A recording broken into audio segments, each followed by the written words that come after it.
అస్మద్గురుభ్యో నమః. శ్రీమాత్రే నమః. తొలి ఏకాదశి నాడు ముఖ్యంగా మనం చేయవలసిన పనులు, తెచ్చుకోవాల్సినటువంటి మొక్కలు 2 ఉన్నాయి. అవి దేవతా వృక్షాలు.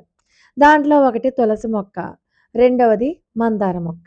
మందార మొక్క దేవతా వృక్షాలలో ఒకటి. అందుచేత మందార మొక్కని తెచ్చుకోవాలి. తులసిని ఎలాగో విష్ణు పూజలో ఉపయోగిస్తాం. కానీ ఏ పూజకైనా సరే ఉపయోగించే పువ్వు ఏదైనా ఉంది అంటే అది మందార పువ్వే. ఇంటికి మందార పువ్వు చాలా అందాన్ని తెస్తుంది. కాబట్టి ఇంట్లో నిరభ్యంతరంగా ఏ సంకోచము లేకుండా మందార చెట్టుని పెంచుకోవాలి. ఆ మందార పువ్వులతోటి గణపతికి పూజ చేస్తాము.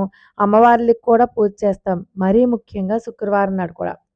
మందార మొక్కతోటి మనం మందార మొక్కకు ఉన్నటువంటి మందార ఆకుతోటి కొంత పరిహారం గనక చేసుకున్నట్లయితే ఈ తొలి ఏకాదశి నాడు చాలా మంచి ఫలితం వస్తుంది. మనకి ప్రతి నెల వచ్చేటటువంటి ఏకాదశిలో ఈ తొలి ఏకాదశి చాలా ప్రాముఖ్యత చెందింది అని చెప్పుకుందాం. సరే, మందార ఆకుతో చేసే పరిహారం ఏంటో చెప్పుకోబోయే ముందు మందార చెట్టు గురించి మాట్లాడుకుందాం. ఎందుకంటే మందార చెట్టు నిండా గనక పువ్వులు ఉన్నాయనుకోండి, ఇంట్లో అంత సంపద వస్తుంది అంటారు. ఏదైనా పని మీద బయటకు వెళ్తుంటే పువ్వులతో ఉన్నటువంటి మందార మొక్కను చూస్తూ గనక బయటికి వెళ్తే ఆ పని 100కి 100 పాళ్ళు అయిపోతుంది అంటారు. ఈ రకంగా మందార మొక్క అన్ని రకాలైనటువంటి గుణాలు కలిగి ఉన్నదనమాట.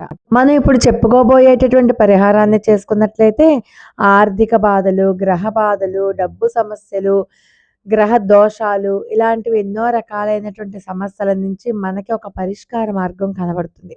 అందుచేత మనం ఇప్పుడు మందార ఆకుతో చేయబోయేటటువంటి ఆ పరిహారం గురించి చెప్పుకుందాం.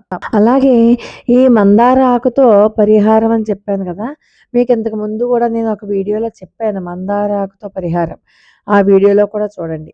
మందార ఆకు తెచ్చుకోండి. దాంట్లో కన్నాలు కానీ, పురుగు పట్టింది కానీ ఏమీ లేకుండా శుభ్రంగా ఉన్న పెద్ద మందార ఆకు. మీరు మీ ఇంట్లో మందార చెట్టు లేకపోతే పొరుగింట్లో అయినా సరే, ఎక్కడి నుంచైనా సరే తెచ్చుకోండి.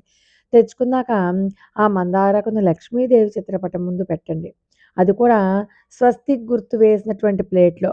అది ఇత్తడి ప్లేటు, స్టీలు ప్లేట్ కాకుండా, ప్లాస్టిక్ ప్లేట్ కాకుండా చూసుకోండి. దాని మీద కాస్త కుంకుమ వేయండి, కళ్ళ ఉప్పు కూడా వేయండి. ఎందుకంటే సాల్ట్ అన్నది మీకందరికీ తెలుసు నెగెటివ్ ఎనర్జీ లాగేసుకుంటుంది. మన కోరికలను తీర్చే శక్తి కూడా ఉంటుంది. కాబట్టి మందార ఆకు మీద కాస్త కళ్ళుప్పును కూడా వేయండి. వంటగదిలో కానీ, హాల్‌లో కానీ, ఈశాన్యంలో కానీ అది తీసుకెళ్ళి పెట్టండి. ఏకాదశి రోజు ఉదయం నుంచి రాత్రి 12లో ఎప్పుడైనా చేసుకోవచ్చు.